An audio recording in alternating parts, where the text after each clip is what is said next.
लंबी गहरी श्वास लेंगे। डबल काउंट एक्सहेल, फिर से गहरी सांस लेंगे। ओंकार का उच्चारण।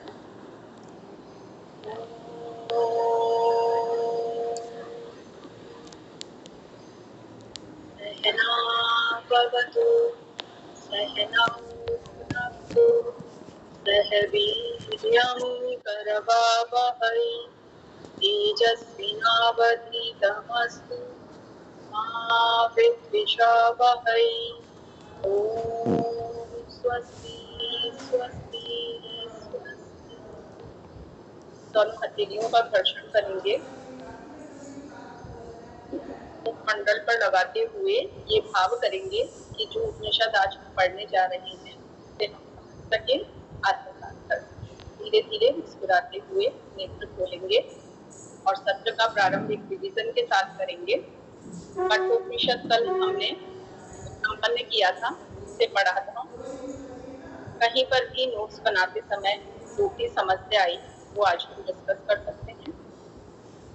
एक बार उसे देख सकते हैं अच्छी तरह कि कठोपनिषद में क्या अध्ययन हमने किया। जो भी इम्पोर्टेंट श्लोक हैं, वैसे तो हमने बहुत विस्तार में उसे पढ़ा, लेकिन इतना विस्तृत ना भी पढ़े और महत्वपूर्ण श्लोक भी पढ़े तो हमारे लिए पर्याप्त होगा। तो हमने श्रेय और प्रेय मार्ग के बारे में पढ़ा। इनका अंतर सभी को याद है। श्रेय किसे कहेंगे और प्रेय किसे कहेंगे?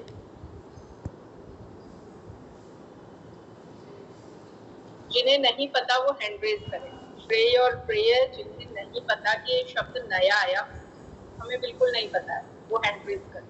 इसका मतलब सभी में आ गया है। हिमांशु जी को नहीं पता। क्या हुआ हिमांशु जी, आपने तो क्लास ली थी ना, श्रेय और प्रेय समझ में आया था? मैं क्या है दीदी रिवीजन नहीं कर पाई थी, थोड़ा सा कल की क्लास नहीं ले पाई थी ना, इसलिए। ओके, चलिए अभी देखिए। वैसे तो सिंपली आपको ये समझना है, दो मार्ग है, एक संसार की तरफ जाता है और एक आध्यात्म की तरफ। आध्यात्म का अंतिम लक्ष्य वही समाधि, मोक्ष, सेल्फ रियलाइजेशन, आत्मानुभूति जिसे हम कहते हैं। तो ये दो मार्ग है यहाँ पे। तो ये मैंने आज इम्पोर्टेंट जो श्लोक है वो कंपाइल किए हैं कठोपनिषद के। एक बार जल्दी से इनका रिवीजन हम लेंगे। तो श्रेय और प्रेय ये दो मार्ग है और ये मनुष्यों को मिले हुए हैं। अब जो धीर पुरुष है वो समझ लेंगे कि ये अलग है और ये अलग है, तो वो प्रेय को छोड़ेंगे। प्रेय अर्थात संसार को वो छोड़ेंगे और किसे अपनाएंगे? श्रेय को, जो हमें ईश्वर की ओर ले जाता है। तो जो मंद बुद्धि है ना, वो तो धन आदि को स्वीकार करेंगे, उनकी आकांक्षा करेंगे। जैसे कि हुआ था ना नचिकेता और यम के संवाद में, यमराज ने कितने प्रलोभन दिए, लेकिन नचिकेता कुमार अवस्था में भी इतने समझदार थे कि वो डिगे नहीं। उन्होंने आत्म तत्व ही मांगा, अर्थात प्रेय को छोड़ा और श्रेय मांगा। तो ये अब स्पष्ट है बिल्कुल। मैं ये मान के चलूं कि श्रेय प्रेय में कोई कंफ्यूजन हमें नहीं होगा। अब इससे आगे है, यमराज ने एक बहुत ही अच्छा श्लोक ये जो कहा वो है कि आत्मा और परमात्मा के विषय में बहुत लोगों को सुनने का अवसर नहीं मिलता है, फिर जिन्हें मिल जाता है तो वो उसको जान नहीं पाते।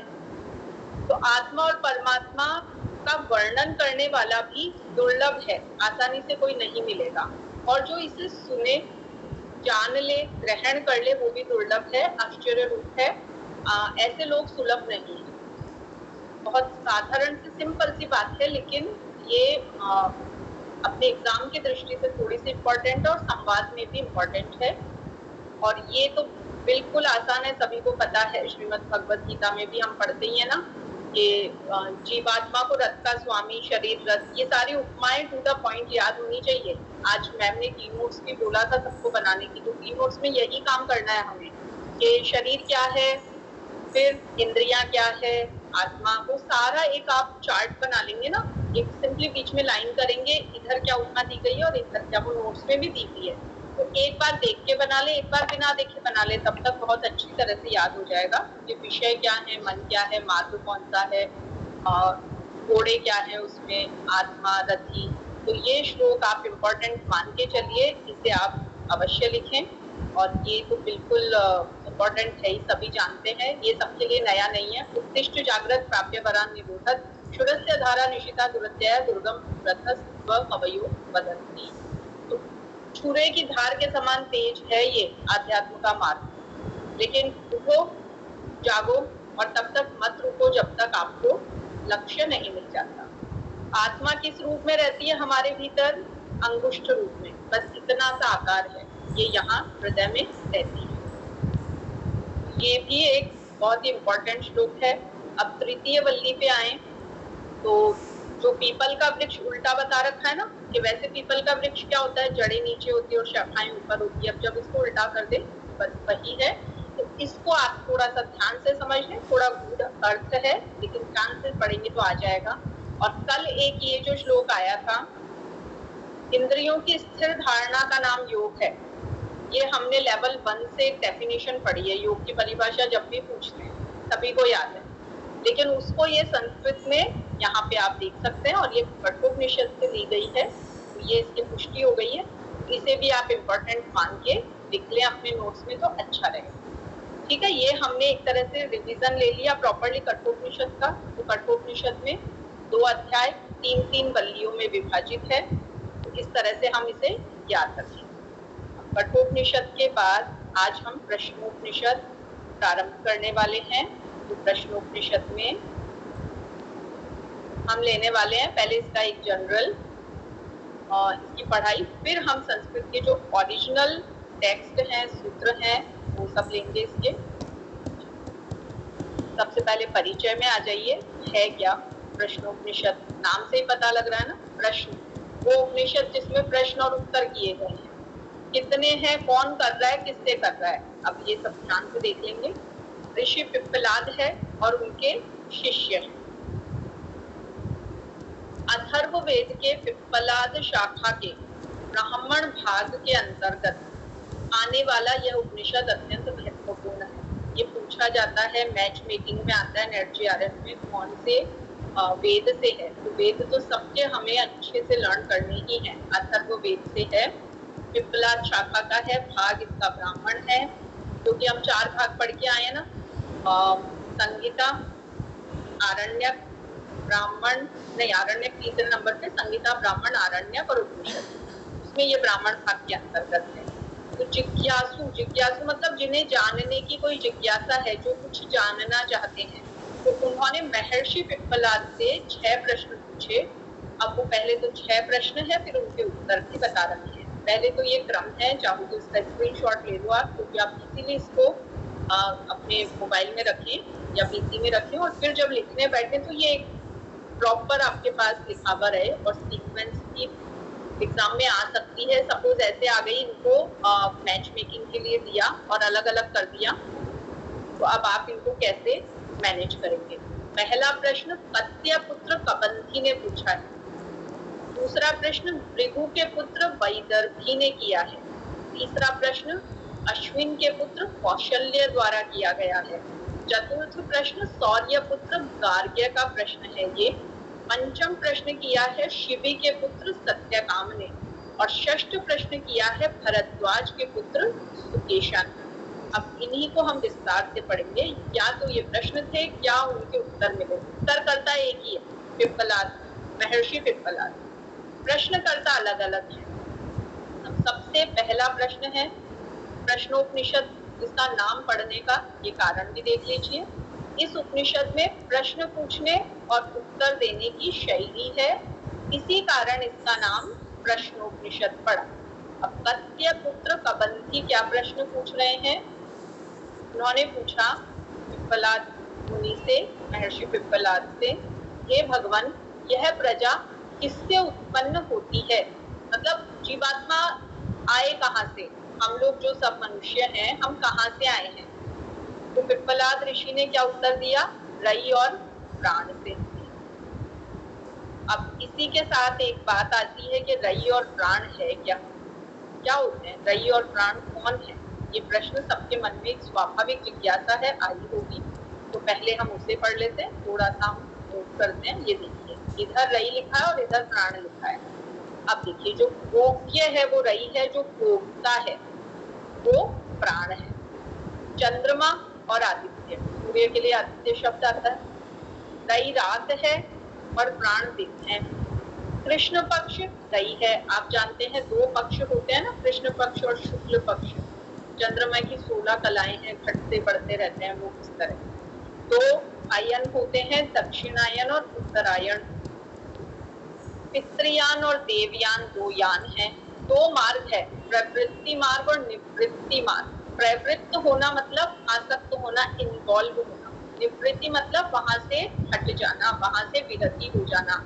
जैसे संसार में उसकी प्रवृत्ति है, वो मोक्ष मार्ग से वो निवृत्त है। या कहें कि किसी को संसार में रुचि कम है तो कहेंगे संसार से वो निवृत्त है, लेकिन मोक्ष की तरफ उसकी प्रवृत्ति बढ़ रही है। प्रेय और श्रेय अभी हमने देखा ही था। तो ये एक जो टेबल है, इसे भी आप नोट्स में अवश्य लिखें, चाहे तो इसका स्क्रीनशॉट ले लें। भोग्य मतलब जिसे भोगा जाए, और भोक्ता मतलब जो भोग करता है। अब जैसे सांख्य दर्शन में प्रकृति और पुरुष पढ़ते हैं, प्रकृति क्या है? भोग्य है ना। प्रकृति खुद थोड़ी भोगती है, वो तो साधन उपलब्ध करवाती है पुरुष को। भोक्ता कौन है? पुरुष भोगता है। तो ये भोग्य और भोक्ता इस तरह याद रखेंगे। चंद्रमा जो बहुत शांत है, आदित्य सूर्य जो प्रखर है। तो यहाँ पे जो रई है ना वो शीतल है, और जो प्राण है वो प्रखर है। रात और दिन, कृष्ण पक्ष शुक्ल पक्ष, दक्षिणायन उत्तरायण, इस तरह याद रखेंगे। तो अब हम वापस से प्रथम प्रश्न पे आते हैं, क्योंकि वहां पे यही प्रश्न हुआ था ना कि ये प्रजा, ये सृष्टि उत्पन्न कहाँ से होती है? तो रई और प्राण से। अब रई और प्राण क्या है ये क्लियर है सभी को। आगे बढ़े हम दूसरे प्रश्न की तरफ। कहीं भी कोई संशय नहीं है ना, रई और प्राण कौन है? अब दूसरा प्रश्न देखिए। भृगु के पुत्र वैदर्भी ने पूछा, हे भगवान, इस प्रजा को कौन धारण करता है, कौन इसे प्रकाशित करता है? अब प्रजा उत्पन्न तो हो गई, रई और प्राण ने उत्पन्न कर दिया, लेकिन इसको कोई धारण तो करे और प्रकाश में तो लाए, तो कौन लाता है? तीसरा प्रश्न साथ में पूछ लिया, देवताओं में सबसे वरिष्ठ कौन है? इतने देवता हैं तो सबसे वरिष्ठ, सबसे हाईएस्ट कौन है? तो ऋषि ने, जो महर्षि पिप्पलाद है, उन्होंने जवाब दिया कि यह सब प्राण के द्वारा होता है, और प्राण ही इस प्रजा को धारण करता है, प्रकाशित करता है, और देवताओं में सबसे श्रेष्ठ है। मतलब देवताओं में भी जो श्रेष्ठ है वो कौन है? प्राण है। तो ये बहुत ही शॉर्ट की नोट्स हैं, ये तो आप चाहे लिख भी सकते हैं, और बाकी आपको जब संस्कृत का ओरिजिनल वो पढ़ा के और उसका अनुवाद भी हम बताएंगे, तो वो आपको और भी चीजें क्लियर हो जाएगी, लेकिन वो बहुत विस्तार से। जैसे कठोपनिषद में भी आपने देखा कि टेक्स्ट हमने पढ़ा वो विस्तृत था, लेकिन ये नोट्स काफी संक्षिप्त है। अब इसका भावार्थ देख लीजिए, यानी इस भाव का अर्थ क्या निकल रहा है। कि प्राण की महत्ता है, देखिए देवताओं से भी जिसको श्रेष्ठ बता दिया, प्राण के द्वारा सब कुछ हो रहा है, प्रजा को धारण भी प्राण ही कर रहा है, प्राण की महत्ता बता दी ना। और प्राण सभी देवताओं में श्रेष्ठ है, क्योंकि उसके बिना कोई भी क्रिया संभव ही नहीं है, प्राण के द्वारा ही क्रिया संभव है। अब प्रश्नोपनिषद में तीसरा प्रश्न पूछा है कौशल्य। अश्विन के पुत्र कौशल्य क्या पूछ रहे हैं? अभी प्राण का ही पूरा जिक्र चल रहा है, पूरी बात प्राण की ही है, चर्चा प्राण पे ही हो रही है। अब प्राण ही सबका आधारभूत है, सर्वश्रेष्ठ है, वरिष्ठ है, तो ये प्राण उत्पन्न कहाँ से होता है, आया कहाँ से? तो उत्तर मिला आत्मा से। फिर आया कि शरीर में प्रविष्ट किस प्रकार होता है, प्राण ने शरीर में प्रवेश कैसे किया? तो महर्षि पिप्पलाद कह रहे हैं मनोकृतेन, एक शब्द में जवाब दिया है, मनोकृतेन। अब इतना सा भी याद रख लें हम, तो इसको हम विस्तार से कर सकते हैं। मन के कारण, मन के कर्म फल के कारण, कृत यानी कर्म, कर्म के द्वारा, तो मन के कर्म फल के अनुसार ये शरीर में प्रवेश करता है। कहते हैं ना, जैसी मन स्थिति होती है वैसी ही परिस्थितियां हो जाती है। मारवाड़ी में, राजस्थानी में एक कहावत है, अगर कभी आपने राजस्थानी कभी सुनी हो, मनसा जीशी दशा रामजी पूरे विसु विश्वा। जो राजस्थान से हैं वो जरूर सुन चुके होंगे, जानते होंगे, बड़े बुजुर्ग बहुत बोलते हैं कि हमेशा अपनी मन स्थिति अच्छी रखिए, जैसी आपकी स्थिति होगी वैसी ही आपकी परिस्थितियां, सिचुएशंस हो जाएगी। तो ये जो प्राण है ना, ये मन के कर्म के फल के अनुसार शरीर में प्रविष्ट होता है। अब पूछा जाए कि अपने को विभाजित करके शरीर में किस प्रकार स्थित रहता है, भाई किस जगह रहता है, कहाँ, यहाँ आँख नाक कान, इतना बड़ा शरीर है, किस जगह रहता है। तो ये देखिए जिज्ञासु लोग आए हैं तो ये जिज्ञासाएं भी अनंत है। तो फिर पिप्पलाद महर्षि कह रहे हैं यह अपने को 5 भागों में विभाजित करके शरीर में स्थित रहता है। फिर पूछा कि अच्छा ये प्राण निकलता है, ये अपनी आयु जी लेने के बाद जब प्राण शरीर से बाहर निकलता है, यानी कॉस्ट्यूम है, बॉडी तो एक वस्त्र की तरह है कि ये पुराना हुआ तो नया वस्त्र ग्रहण करता है। वासांसी जीर्णानि यथा विहाय अन्यानि ग्रहणानि नवानि, तो नए नए वस्त्र ये आत्मा धारण करती है। तो किस प्रकार ये बाहर निकलती है, तो प्राण कैसे निकला, उदान के मार्ग के द्वारा बाहर निकलता है। ये टेबल हम सबके पास होगी, प्राण अपान उदान व्यान समान 5 प्राण है, 5 ही इसके उपप्राण है और इनका जो स्थान है वो भी बताया गया है, कहाँ कहाँ रहता है। प्राण यहाँ रहता है, अपान नीचे रहता है। ये पूरी जो एक है, आप इसका एक प्रॉपर चार्ट बना लेंगे तो ये आपको बहुत अच्छी तरह समझ में भी आएगा और स्थायी रूप से याद भी रहेगा। तो ये बताया कि उदान के मार्ग के द्वारा ये शरीर से बाहर निकलता है। अब प्राण बाह्य संसार को किस प्रकार धारण करता है, बाहरी संसार जो है उसको कैसे धारण करेगा। तो जो उदान का भौतिक स्वरूप है, यानी तेज है, ऊर्जा है, प्रकाश है, उस तेज के द्वारा ये बाह्य जगत को अपने भीतर धारण कर देता है।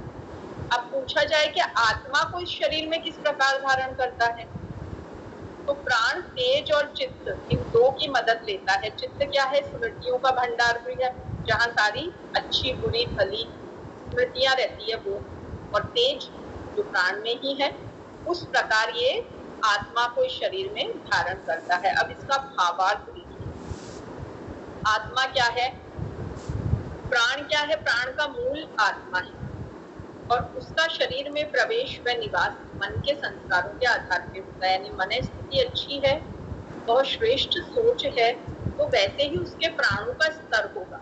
प्राण स्तर मतलब शारीरिक बल, मनोबल और फिर आत्मिक बल। शारीरिक बल अगर अच्छा है तो वो मन भी स्वस्थ होगा, स्वस्थ चिंतन करेगा, तो मनोबल जब बढ़ेगा तो आत्मिक बल अपने आप ही बढ़ेगा, प्राणों का स्तर अपने आप ही बढ़ेगा। मन के संस्कारों के आधार पर तो प्राण कहाँ आया, हमारे शरीर में आया। फिर जो 5 प्राण है, प्राण अपान उदान व्यान समान, ये जीवन क्रियाओं की नींव है, इनके आधार पर वो वहां रहा। और फिर उसके बाद हमने देखा कि ये मृत्यु के समय जो प्राण है उदान मार्ग से निकला और आगे की तरफ इसने गमन किया, और बाहरी जगत की जो जीवन शक्ति है वो भी प्राण के तेज पर ही आधारित है। तो ये 4 लाइनों में इसका भावार्थ हमने देखा। अब देखिए सौर्यपुत्र गार्ग्य क्या प्रश्न कर रहे हैं, कौन सोता है, कौन सोता है, तो मन सोता है, क्योंकि नींद में यह अपनी इंद्रियों को लौटा लेता है। तो मन सो रहा है, क्यों सो रहा है, नींद में इंद्रियों को लौटा लेता है। मन का काम पता ही है, संकल्प विकल्प, और इंद्रियों का काम चलायमान रहना। मन जैसा आदेश देगा इंद्रियां वैसा वैसा करती जाती है। मन ने कहा कि ये खा लो, तो हमारी रसनेंद्रिय सक्रिय होती है और वो आहार लेती है। अब अगर मन सो गया तो इंद्रियां अपने आप ही शिथिल हो जाएगी ना।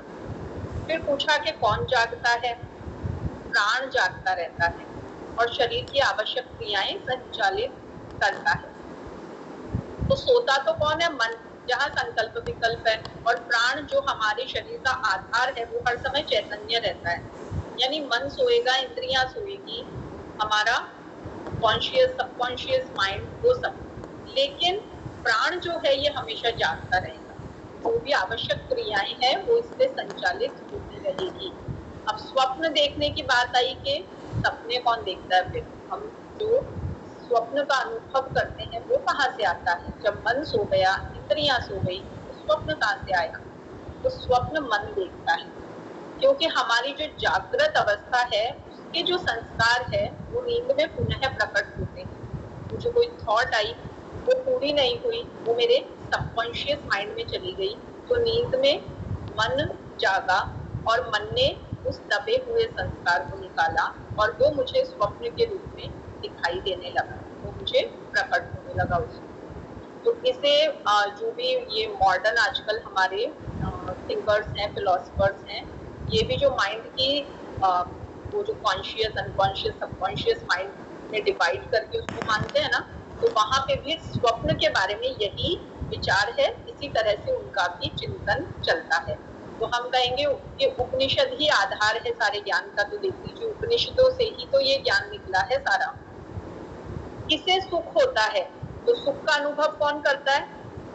जब जीवात्मा आत्म तत्व के साथ एकाकार होता है, तब उसे सुख की अनुभूति होती है। तो सुख दुख क्या होते हैं? ये मन का एक विकल्प होता है। मन अगर ये कर ले ना कि हम सुखी हैं, तो हम सुखी हैं। मन अगर सोच ले बड़ा दुख है, कष्ट ही कष्ट है, जीवन में बचा ही नहीं है, फिर हमारी वैसी ही भावनाएं भी होने लगती है और वैसे ही हमारे कर्म भी होने लगते हैं। तो आत्म तत्व के साथ जब एकाकार होते हैं ना, कहते हैं कि दर्द किसे होता है?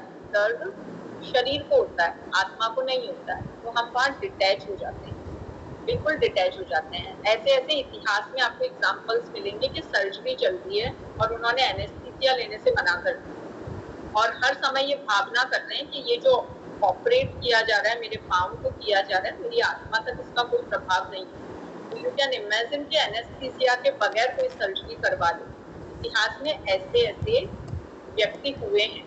तो वो आत्मा में जब प्रतिष्ठित हो गए ना, अपने आप को उन्होंने कहाँ पे एकाकार कर लिया, आत्म तत्व के साथ एकाकार कर लिया, तो मन में दर्द की अनुभूति भी नहीं होती और भावना कर ले सुख अनुभव हो रहा है, तो सुख की अनुभूति होने लगती है।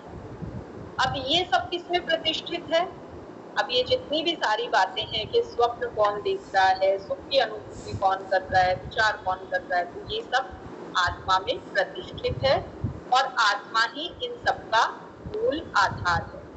अब इसका भावार्थ देख लीजिए। भावार्थ अर्थात इसका क्या भाव है, क्या आधार है। तो नींद में हमारा शरीर तो विश्राम करता है, लेकिन हमारा प्राण जागृत रहता है, जाग रहा है और जीवन की सारी क्रियाएं चलती रहती हैं। अब स्वप्न क्या है, सपना क्या है? मन की एक क्रिया है।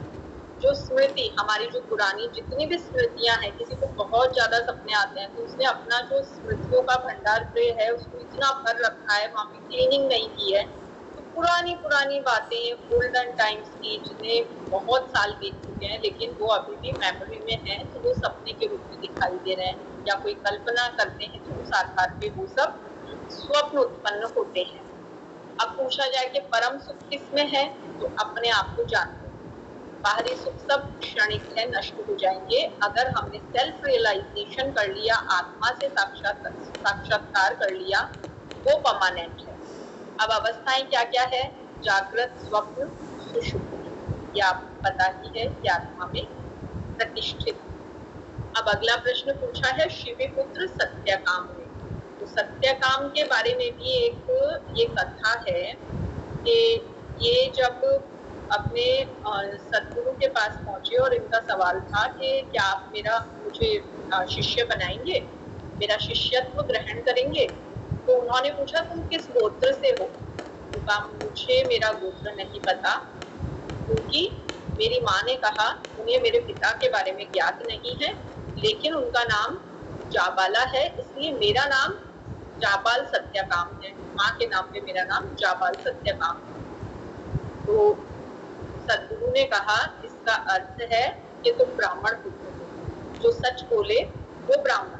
अब यहाँ जन्म से ब्राह्मण की बात नहीं है, कर्म से। जो ब्रह्म में स्थित है वो ब्राह्मण। तुम्हारे कर्म ब्राह्मणों जैसे हैं, तो मैं तुम्हें दीक्षा अवश्य दूंगा, लेकिन तुम्हें पहले ये गायें ले जानी है। तो उन्होंने कुछ एक मुट्ठी भर गायें थी जो कुछ वृद्ध अवस्था में थी। कहा इन्हें ले जाओ, इनका उचित पालन पोषण करो, जब ये संख्या में 1000 हो जाए तब तुम आ जाना, तब मैं तुम्हें परम ज्ञान का उपदेश करूंगा। सत्यकाम जाबाल ले गए। उन्होंने भली भांति बहुत कॉन्शियस होके, बहुत निष्ठा के साथ उन गायों का पोषण किया। एक समय आया जब वो संख्या में 1000 हो गई। तो ये बात एक बैल ने कही कि सत्यकाम जाबाल अब हम 1000 हो गए हैं, हम गुरु जी के पास ले चलो। और कहा जाता है कि उसी बैल ने तत्वोपदेश भी किया। तो इस तरह से फिर सत्यकाम जाबाल इस योग्य बने तो उन्होंने ये प्रश्न किया, ओंकार का ध्यान करने वाला किस लोक को प्राप्त करता है। कल हमने जब कठोपनिषद का अध्ययन किया तब ये बात आई कि ओंकार सबसे बड़ा मंत्र है। हमने योग सूत्र पढ़ा, उसमें भी उसी की महत्ता प्रतिपादित की गई है। हमने ईशावास्योपनिषद पढ़ा, उसमें भी था। तो इस ओंकार से परे, इससे उच्च कुछ भी नहीं है, जो है संपूर्ण ब्रह्मांड इसी में। अब ओंकार का जो कोई ध्यान कर ले उसको कौन सा लोक प्राप्त होगा? तो महर्षि पिप्पलाद कहते हैं, ओंकार साधना करने वाला मृत्यु लोक, सोमलोक और ब्रह्म लोक को जीत लेता है। अब अंतिम जो छठा प्रश्न है वो भरद्वाज पुत्र सुकेशा ने किया है और ये पूछा सबसे पहले कि 16 कलाओं से युक्त पुरुष कहाँ स्थित है। 16 कलाएं होती है चंद्रमा की, तो ऐसा कहते हैं कि कोई भी पूर्ण पुरुष नहीं है और कोई भी पूर्ण स्त्री नहीं है। केवल श्री कृष्ण पूर्ण पुरुष है और श्री राधे पूर्ण स्त्री है। बाकी सब में थोड़ी थोड़ी थोड़ी सब कलाएं हैं। हर स्त्री में थोड़ा पुरुषत्व है और हर पुरुष में थोड़ा सा स्त्रीत्व है। तो ये प्रश्न भरद्वाज पुत्र सुकेशा ने पूछा कि 16 कलाओं से युक्त पुरुष हमें कहाँ मिलेगा। तो कहा वो शरीर में ही स्थित है। मानव शरीर में क्या है, पूरा जो ब्रह्मांड है इसी का सूक्ष्म रूप है। आपने अगर ये पंक्ति सुनी, उक्ति सुनी हो, यथा पिंडे तथा ब्रह्मांडे, जो पिंड में है वही ब्रह्मांड में है। अगर किसी को भी उपनिषदों का ज्ञान लेना है तो सद्गुरु क्या कहेंगे कि आप ध्यान करो, अपने शरीर के भीतर उतरो। जब भी हम मेडिटेशन क्या करते हैं तो क्या करते हैं, अपने भीतर उतरते हैं ना। तो अगर हमने खुद को जान लिया, यथा पिंडे तथा ब्रह्मांडे, तो जो इस पिंड में है वही पूरे ब्रह्मांड में है। तो मानव शरीर में समस्त ब्रह्मांड का सूक्ष्म रूप है जिसमें 16 कलाएं विद्यमान है। अब इन 16 कलाओं के नाम नेट जेआरएफ का एग्जाम जो दे रहे हैं ये तो लर्न करना ही है। प्राण, श्रद्धा, पृथ्वी, आप, जल, तेज, अग्नि, वायु, आकाश, इंद्रियां, मन, अन्न और वीर, ये नाम है। और भी है, पूरे 16 है। तप, मंत्र, कर्म, लोक, नाम। ठीक है, रई प्राण आप देख ही चुके हैं। तो ये हमारा सिंपली प्रश्नोपनिषद है। ये इसका शॉर्ट सिनॉप्सिस है। आप ये मत समझिए ये इतना छोटा है, थोड़ा विस्तार में है, लेकिन हम इसको रिवाइज करते रहेंगे। इसका ओरिजिनल जो टेक्स्ट है, इम्पोर्टेंट श्लोकास हैं, वो पढ़ते रहेंगे। तो अभी मैं आपके सामने स्क्रीन शेयर कर दूँ, उस पर आपको ये ओरिजिनल जो बिगिनिंग के श्लोकास हैं वो मिल जाएंगे, उन्हें हम थोड़ा समझेंगे। यस, विजिबल है, प्रश्नोपनिषद दिख रहा है। मैं थोड़ा सा फॉन्ट साइज इसका बढ़ा देती हूँ ताकि सबको इजीली विजिबल हो जाए।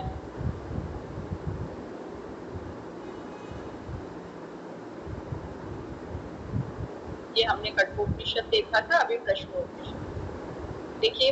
उपनिषद में जब भी प्रारंभ किया जाता है ना, प्रारंभ और समापन दोनों में शांति पाठ किया जाता है।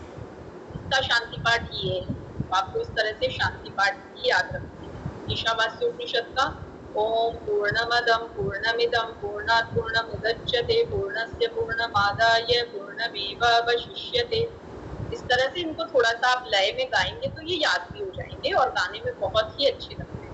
तो प्रश्नोपनिषद का ओम भद्रं कर्णेभिः शृणुयाम देवा भद्रं पश्येमाक्षभिर्यजत्रः स्थिरंगैः स्तुष्ट्वा सस्तनूभिर्व्यशेम देवहितं यदायुः स्वस्ति न इन्द्रो वृद्धश्रवाः स्वस्ति न पूषा विश्ववेदाः स्वस्ति नस्तारक्षो अरिष्टनेमिः स्वस्ति नो बृहस्पतिर्दधातु। ओम शांतिः शांतिः शांतिः।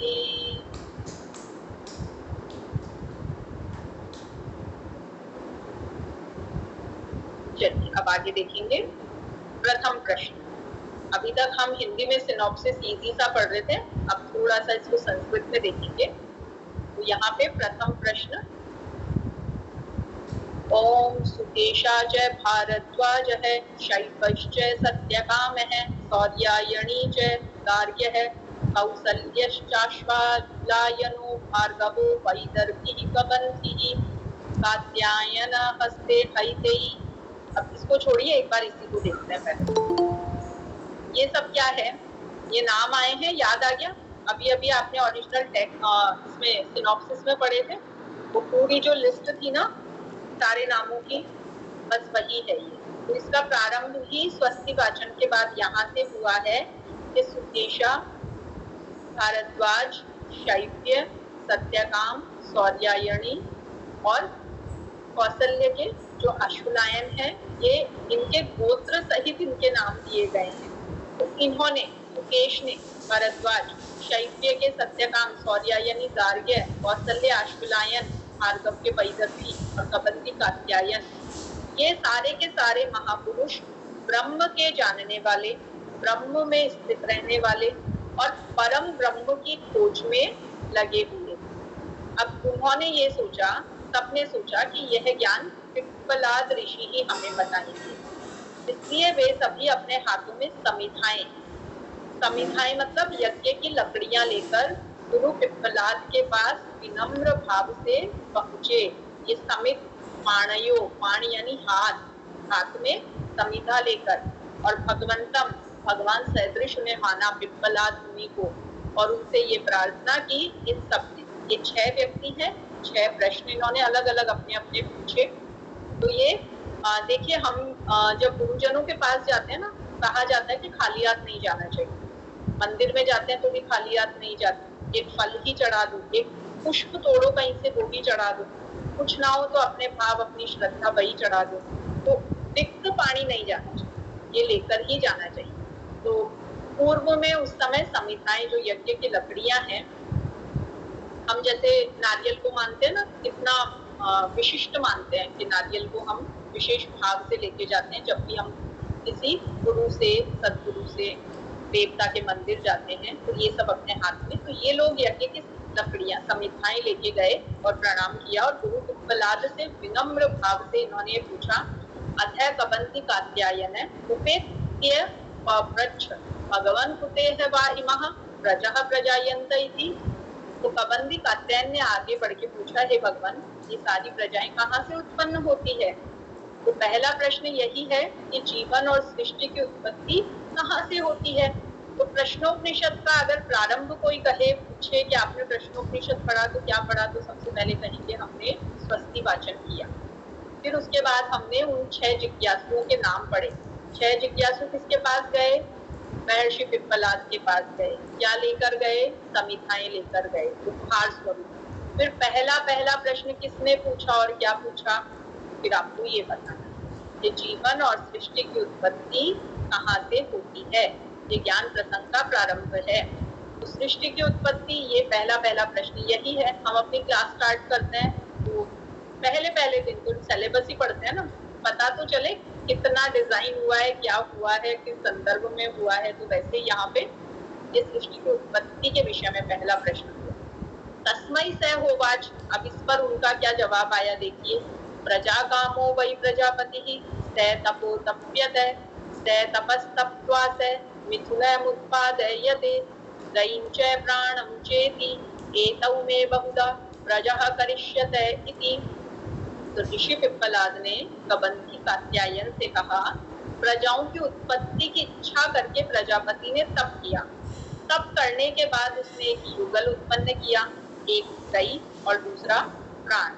अगर आपने क्रिश्चियन फिलॉसफी पढ़ी हो तो एडम और ईव का नाम जरूर सुना होगा। हमारे हिंदू धर्म में हमने मनु और शतरूपा का नाम सुना होगा। कि पूरी सृष्टि में जब प्रलय हुआ और कुछ भी नहीं था, तो एक नाव थी, उसपे मनु और शतरूपा थी। उस एक युगल ने अनेक अपने जैसे ही उत्पन्न किए। तो प्रजापति की इच्छा हुई कि मैं अकेला क्यों विचरण करूं, कोई और भी तो होना चाहिए।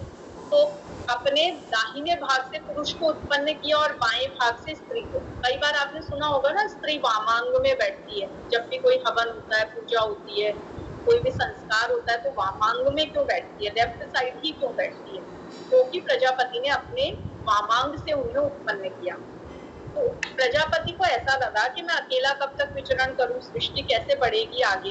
तो पहले उन्होंने मानस पुत्र उत्पन्न किया। वो 10 मानस पुत्र थे, उन्होंने विवाह ही नहीं किया। वो इतने ज्यादा विरागी थे कि विवाह नहीं किया तो सृष्टि आगे ही नहीं बढ़ी।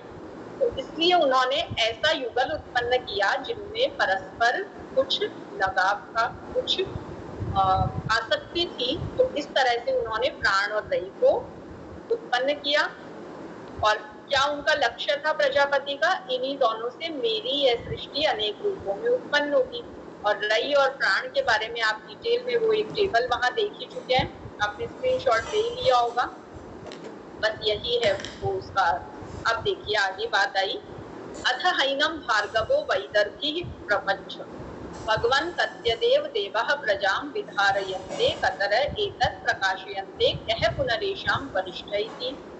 तो इसका भावार्थ है कि अब ये दूसरा प्रश्न पूछा जा रहा है। भार्गव वैदर्भी ने पूछा कि भगवान कितने देवता इस सृष्टि को संभालते हैं, धारण करते हैं, कौन उन्हें वास्तव में प्रकाशित करते हैं, और सब देवताओं में श्रेष्ठ कौन है, कौन से देवता वरिष्ठ हैं। ये अभी अभी हम पढ़ के आए हैं, हम वो हिंदी में पढ़ के आए थे, बस ये संस्कृत में पढ़ रहे, इतना ही अंतर है। तस्मै स होवाच आकाशो हैवा एष देवः वायुः अग्निः आपः पृथ्वी वाक् मनः चक्षुः श्रोत्रं च। इन्होंने जवाब दिया, ते प्रकाश्याभिवदन्ति वयमेतद् बाणमवष्टभ्य विधारयामः। ऋषि पिप्पलाद ने कहा, आकाश, वायु, अग्नि, जल, पृथ्वी, वाणी, मन, आंख और कान, ये सब के सब देवता हैं। तो ये कहते हैं कि हम ही इस शरीर रूपी बाण को थाम कर संसार को संभाल कर धारण करते हैं। तो इसे हम कह सकते हैं प्राण। ठीक है, प्राण। प्राण क्या है? आधार है इस सृष्टि का, सबसे वरिष्ठ वही है, वही संचालन कर रहा है। प्राण है तो जीवन है, प्राण अगर नहीं है तो जीवन रुक जाता है। इस सृष्टि का आधार अगर पूछे तो वो प्राण है, सबसे वरिष्ठ देवता भी प्राण। उपनिषद क्या स्पष्ट कर रहा है कि मानव शरीर और प्रजा की व्यवस्था कई देवताओं के सहयोग से चलती है। अब इनमें भी प्रधान कौन है? तो ये आगे किसने पूछा है? अथहैनम कौशल्याश्चाश्वलायनः पप्रच्छ यानी पूछा, किसने? कौशल्य के पुत्र अश्वलायन। भगवान कुत एष प्राणो जायते, जायते उत्पन्न होने के सेंस में, जन्म लेना। तो ये प्राण कहाँ से उत्पन्न होता है? कथमायास्मिन् शरीर आत्मानं वा प्रविभज्य कथम प्रतिष्ठते, कहाँ प्रतिष्ठित होता है? केनोत्क्रमते कथम बाह्यमभिधत्ते कथम अध्यात्ममिति। तो अब आशुलायन ने पूछा कि उत्पन्न कहाँ से होता है। अब प्राण है तो शरीर में आने का कोई सोर्स तो होगा, शरीर में आता कैसे है? अपने आप को विभाजित करके शरीर में स्थित कैसे रहता है? अब शरीर के कौन से पार्ट में रहता है वो भी बता दीजिए। और निकलता कहाँ से है बाहर? कि जब इसकी आयु पूरी हो जाती है उस देह की, तो प्राण जब निकलता है तो वो किस तरह से बाहर निकलता है ये भी बताइए। ब्रह्मांड में किस प्रकार कार्य करता है और शरीर के भीतर भी किस प्रकार कार्य करता है। अब देखिए महर्षि पिप्पलाद का जवाब, तस्मै स होवाच आदि प्रश्नान् पृच्छति ब्रह्मिष्ठोऽसि तस्मात् तेहं ब्रवीमि। तुमने बहुत ही गूढ़ और गंभीर प्रश्न पूछ लिया है, तुम ब्रह्म विद्या के अधिकारी हो और इसका उत्तर मैं तुम्हें अवश्य बताऊंगा। तो ये प्राण कहाँ से आता है, कैसे रहता है, पूरे शरीर में किस प्रकार से संचालित होता है, इस विषय में ये गंभीर बात उन्होंने कही महर्षि पिप्पलाद ने कि बहुत ही गूढ़ विषय तुमने पूछा है, तो तुम ब्रह्म विद्या के अधिकारी हो, इसलिए मैं इसका उत्तर तुम्हें बताऊंगा। तो ये अभी हमने संस्कृत के जो ओरिजिनल इसके जो श्लोकास हैं वो देखे, अभी और भी बाकी है। आगे जो पूरे 6 प्रश्न करता है वे सबके सब इसे किस तरह से पूछेंगे और बताएंगे। डिस्क्रिप्शन हम कल कंप्लीट करेंगे। आज हम थोड़ा सा जो प्रीवियसली पढ़ा है उसको एक बार और रिवीजन में लेते हैं। चलिए, जो भी थोड़ा सा भी रिवीजन हुआ है ना, जैसे हिमांशु जी आपने कहा कि आप कठोपनिषद का नहीं कर पाए, ईश और केन का तो कुछ हुआ होगा। कुछ मैं थोड़े से प्रश्न पूछ लूं सभी से। सीमा मैम कुछ थोड़ा बताएंगे आप, थोड़ा रिवीजन में लेवे अगर ईश और केन उपनिषद को जो पहले पढ़े हुए हैं। ईश और केन को अगर रिवीजन में हम लें तो बताएंगे, क्योंकि आज आई थिंक संख्या काफी कम है, तो पूरा का पूरा डिस्क्राइब नहीं करके इसी को एक बार रिवीजन में ले लेते हैं। प्रश्नोपनिषद के जो ईश का तो मैंने भी पूरा ध्यान से नहीं पढ़ा है, केन का थोड़ा बहुत आता है, ज्ञान और इंद्रियों का महत्व बताया गया है, थोड़ा ही थोड़ा आता है, अभी ज्यादा नहीं पढ़ पाई मैं। संपूर्ण जगत में ईश्वर का वास तो केन में है उपनिषद में, और केन में ज्ञान तथा इंद्रियों का महत्व है। मैं कठोर उपनिषद का थोड़ा सा पढ़ा था, थोड़ा ही थोड़ा भी पढ़ पाई हूँ, बेसिक बेस तैयार करा था आज मैंने। चलिए, फिर भी आपको मतलब अब इंटरेस्ट भी आ रहा है और समझने को आ रहा है। हाँ हाँ हाँ, आ रहा है, तो आ रहा है। एक बार मैं फिर से वही अपना एक ओरिजिनल निकालती हूँ ताकि उनके हम नोट्स भी साथ के साथ ही बनाते जाएं, ठीक है। जो आज हमने पढ़ा है ना प्रश्नोपनिषद के जो नोट्स हैं वो हम थोड़ा सा साथ के साथ ही बना लेते हैं, क्योंकि अलग से सबको अभी थोड़ा फेस्टिव टाइम में नहीं मिल पा रहा है। विजिबल नहीं हुई ना अभी तक स्क्रीन आपको? अब विजिबल है ना? ठीक है। तो सबसे पहले अथर्ववेद के पिप्पलाद शाखा के ब्राह्मण भाग में, तो ये जहाँ भी आप नोट्स बना रहे हैं वो आप अपनी नोटबुक निकाल के, और ये थोड़ा सा हम लिखना प्रारंभ करेंगे, हेडिंग लगाएंगे प्रश्नोपनिषद, और ये अथर्ववेद से लिया है, शॉर्ट में, बिल्कुल शॉर्ट ये नोट्स आप लिख लीजिए। और शाखा कौन सी है? पिप्पलाद शाखा है। भाग कौन सा है? ब्राह्मण भाग। रचना जी, पिपलाद शाखा का क्या मतलब है यहाँ पे? ये पिप्पलाद मुनि है, मतलब अलग अलग मुनियों ने, ऋषियों ने, महर्षियों ने जो व्याख्या की है ना अलग अलग भागों की, तो वो उसको उन्हीं का ही नाम दे दिया गया। जैसे वो साइंस में होता है ना कि धूमकेतु कौन सा है? धूमकेतु है। कोई भी जो इन्वेंशन होता है तो उसी का नाम दे देते हैं ना, उसी साइंटिस्ट का। वैसे ही यहाँ पे भी जिन्होंने जो इन्वेंशन की ना वो उन्हीं के नाम पे प्रचलित हो गया। जैसे नाचिकेत अग्नि, नचिकेता के नाम पे यमराज ने वरदान दिया, तो जो वो एक शाखा है ना वो महर्षि पिप्पलाद है। अब ऐसा माना जाता है कि पीपल के पत्तों में इन्हें पाया गया था। इनकी जो माता है उन्होंने जब इनके पिता की ऐसमय मृत्यु हो गई, महर्षि दधीची, उन्होंने अपनी अस्थियां जब दान कर दी थी देवताओं को, इंद्र ने वृत्रासुर के वध के लिए जब उनकी अस्थियां ली और एक वज्र बनाया, तो पिप्पलाद काफी छोटे शिशु अवस्था में थे। तो इनकी माता, उन्होंने कहा कि मैं अपने पति के साथ ही देवलोक गमन करूंगी, अपने इस देह का त्याग करूंगी, लेकिन इस छोटे बच्चे का क्या करूँ? तो एक पेड़ के कोटर में उन्होंने वहां छोटे से बच्चे को तरह से रखा, तो वो पीपल के पत्ते खा के बड़े, इसलिए उनका नाम पिप्पलाद पड़ा। ऐसी कथा मेरे पढ़ने में आई। अथर्ववेद की जो पिप्पलाद शाखा है उसका जो ब्राह्मण भाग है उसमें ये प्रश्नोपनिषद है, और इसमें 6 जिज्ञासु आएंगे और वो महर्षि पिप्पलाद से प्रश्न पूछेंगे, और प्रश्नों का ये क्रम रहेगा। ये सब अवश्य लिख लें, ये नाम हमें सबको याद होने चाहिए। कत्य पुत्र कबंधी, भृगु पुत्र वैदर्भी, अश्विन के पुत्र कौशल्य, शौर्य पुत्र गार्ग्य, शिवी पुत्र सत्यकाम, और भरद्वाज के सुकेश। ये एक बार आप जल्दी से अगर लिख लेंगे तो अच्छा रहेगा। और साथ ही साथ मैं अभी कुछ प्रश्न आपको आपके रिवीजन के लिए भी दे दूंगी, जिससे आपको कैसे प्रॉपर तैयारी करनी है वो भी पता रहेगा।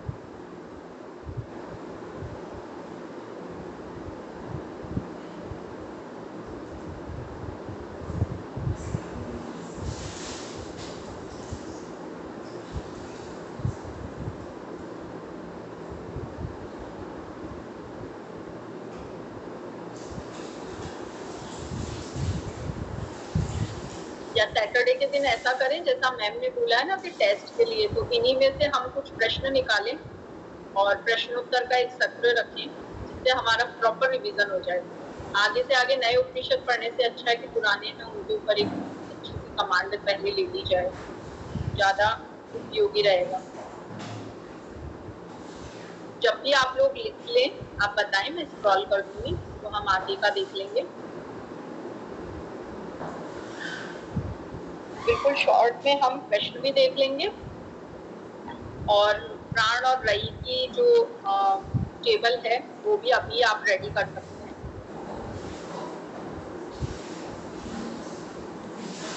नार्ग, कूर्म, कृकल, देवदत्त, धनंजय, इनके भी स्थान और जो कार्य हैं वो भी आप नोट कर सकते हैं अभी।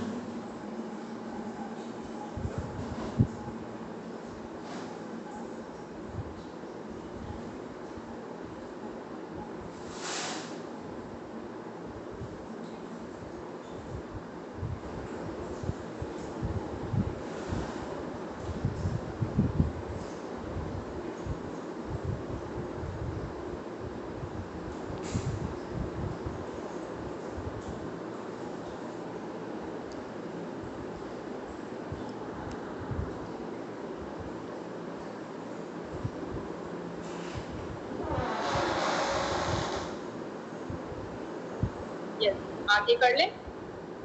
सीमा मैम नोट कर लिया? हाँ जी, कर लिया।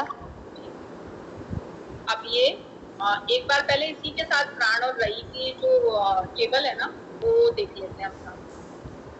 इससे क्या रहेगा, एक ही जगह सारी बातें आ जाएगी। ये बात, रई और प्राण इस तरह टेबल बना दीजिए। एक तरफ रई, दूसरी तरफ प्राण लिखेंगे। फिर रई है यहाँ पे भोग्य, प्राण है भोक्ता,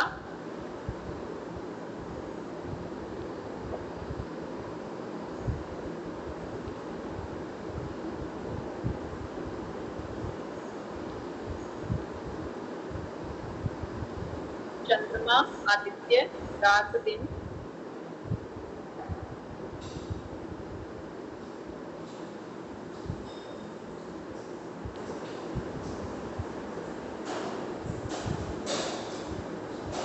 आप जैसे ही लिखिए बताएं, मैं स्क्रॉल करूँ।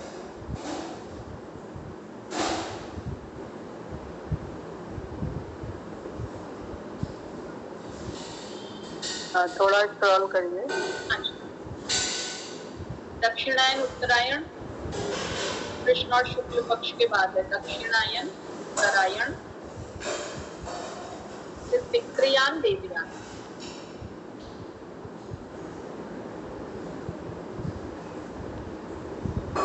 8 पॉइंट्स है ना? हाँ हाँ बिल्कुल 8 पॉइंट्स है।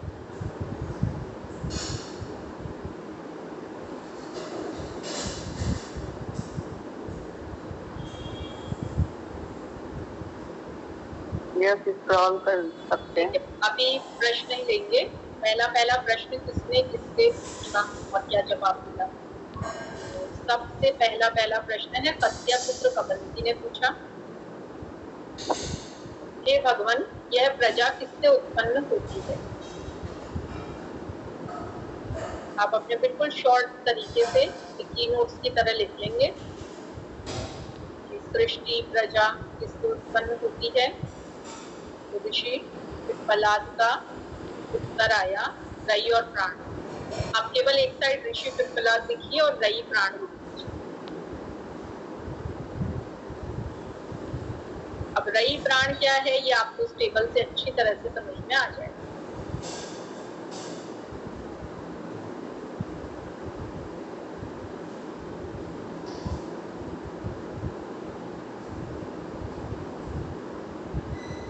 फिर भृगु के पुत्र वैदर्भी का प्रश्न।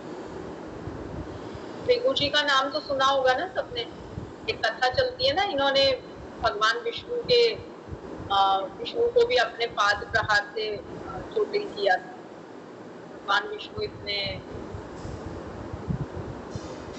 एक ऋषि हुए भृगु, उन्होंने एक बार जाके भगवान विष्णु के यहाँ अपने पांव से प्रहार किया। भगवान विष्णु इतने मॉडेस्ट हैं, उन्होंने कहा कि ये ब्राह्मण देव कहीं आपको चोट तो नहीं आई, मैं आपका पांव सहला दूं। राजस्थान में एक जगह है, वहां पे आज भी भृगु संगीता के कुछ पन्ने रखे। एस्ट्रोलॉजी के मामले में वो बेस्ट एक ग्रंथ माना जाता है भृगु संगीता। वो आज भी वहाँ वो पेजेस रखे और इनके जो वंशज हैं वो वहाँ पे बताते हैं। वो कहते हैं कि कई लोग जाते हैं, मेरा तो कभी जाना नहीं हुआ, सुना है बस मैंने। एस्ट्रोलॉजी के लिए जैसे कोई सवाल लिखे जाते हैं तो उनका काफी अच्छा वहाँ प्रश्न होता है। आप कौन सी प्लेस है दीदी? ये आई थिंक उधर उदयपुर की साइड में है, वो पर्टिकुलर कौन सा है मुझे नहीं पता, थोड़ा सा गूगल कीजिए आप, नहीं तो फिर पता करके बता भी सकती हूँ। सोर्सेस तो हैं बट मैंने कोशिश नहीं की कभी, मुझे लगा नहीं कभी कि मुझे करना चाहिए, जाना चाहिए, लेकिन हाँ काफी लोग विश्वास करते हैं। लंबी लाइन लगती है, मतलब बड़ी लंबी लाइन लगती है, घंटों बाद नंबर आता है। भृगुपुत्र वैदर्भी का प्रश्न है, हे भगवान इस प्रजा को कौन धारण करता है, कौन इसे प्रकाशित करता है,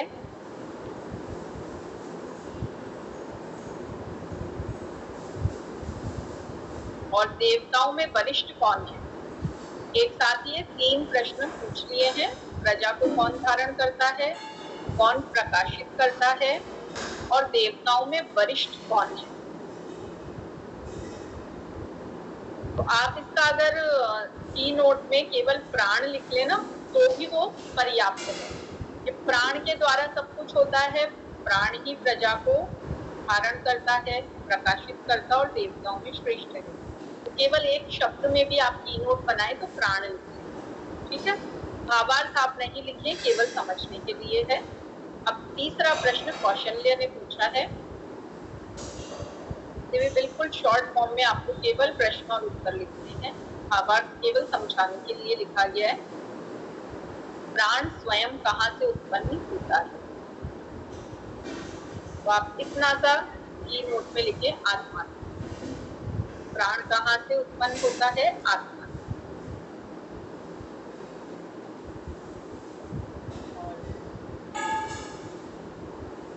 शरीर में किस प्रकार प्रवेश करता है, तो केवल आप मनोकृतेन लिखें, ये बड़ा डिस्क्रिप्शन ना लिखें, क्योंकि शॉर्ट नोट की नोट जब पढ़ेंगे ना तो मनोकृतेन का अर्थ अपने आप आपका माइंड एक्टिवेट होगा, ब्रेन कहेगा कि इसका अर्थ पता लगाओ, तो आप इसका अर्थ खुद ही निकाल लो। मनोकृतेन लिखना, जो ब्रैकेट में है ना, बस केवल वही शब्द लिखना, पूरी सेंटेंस पूरा वाक्य आप ना लिखें।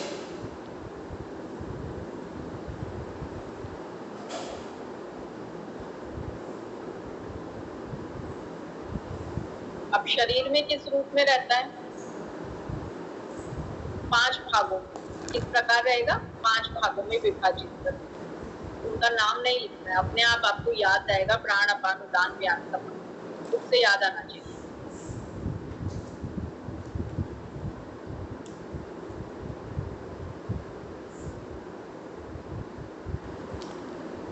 किस प्रकार निकलता है, तो उदान के मार्ग द्वारा।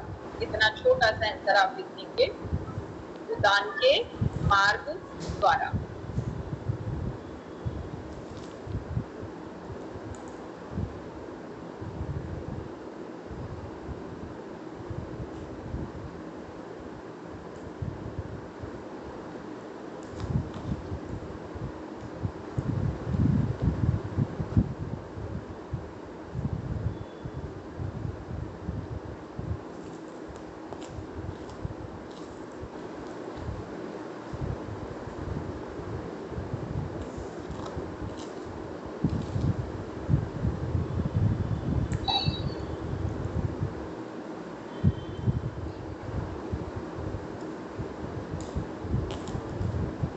स्क्रॉल कर दूं, ये लिख लिया सभी ने? हाँ थोड़ा सा करिए। ये उदान वाला तो हो गया होगा ना, फोर्स वाला, उदान के मार्ग द्वारा निकलता है। अब है बाह्य संसार को किस प्रकार धारण करता है।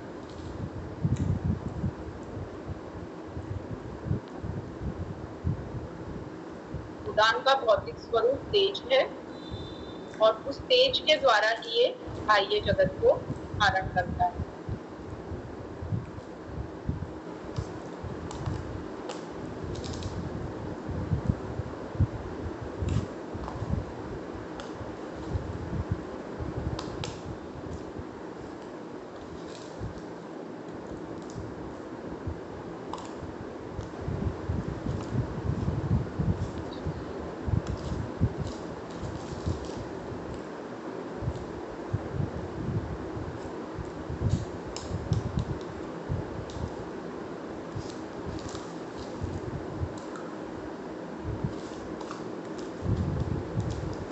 आप देखिए किस प्रकार धारण करता है। प्राण, तेज और चित्त के द्वारा।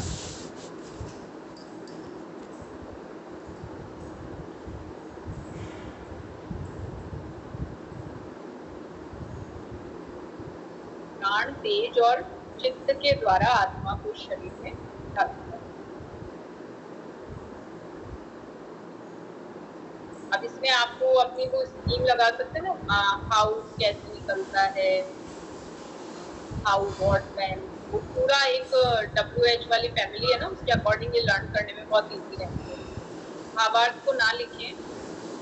अगला प्रश्न, यानी जो थर्ड वाला जो क्वेश्चन था वो 6 क्वेश्चन पूछे उन्होंने।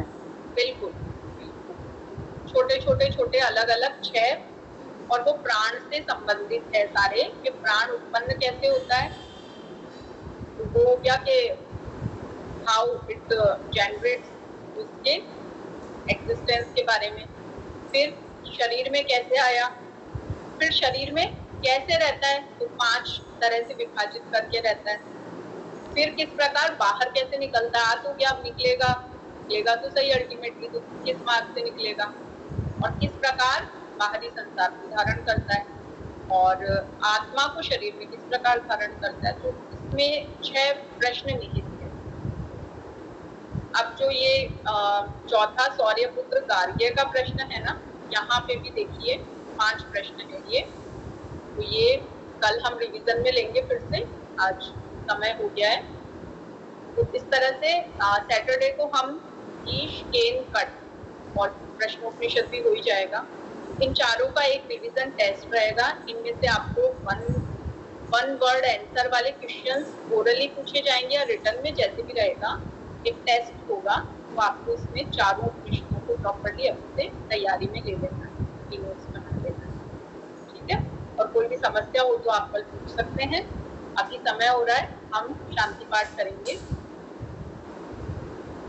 शांति पाठ के लिए ध्यानात्मक आसन में बैठेंगे, कमर गर्दन एक सीट में रखते हुए आंखें बंद करेंगे, गहरी श्वास लेते हुए डबल काउंट में एक्सेल, फिर से डीप ब्रीदिंग।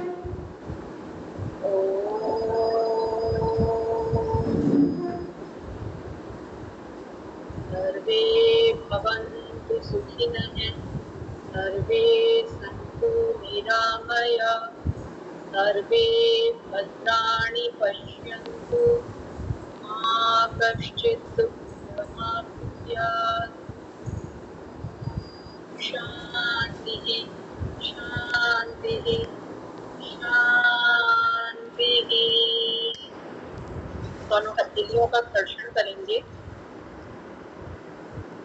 सप्त द्वारों को स्पर्श करते हुए शिशिरों के इस दिव्य ज्ञान को भीतर सम्मानित करेंगे। प्रसन्न कंठ से नेत्र खोलेंगे। हरिओम।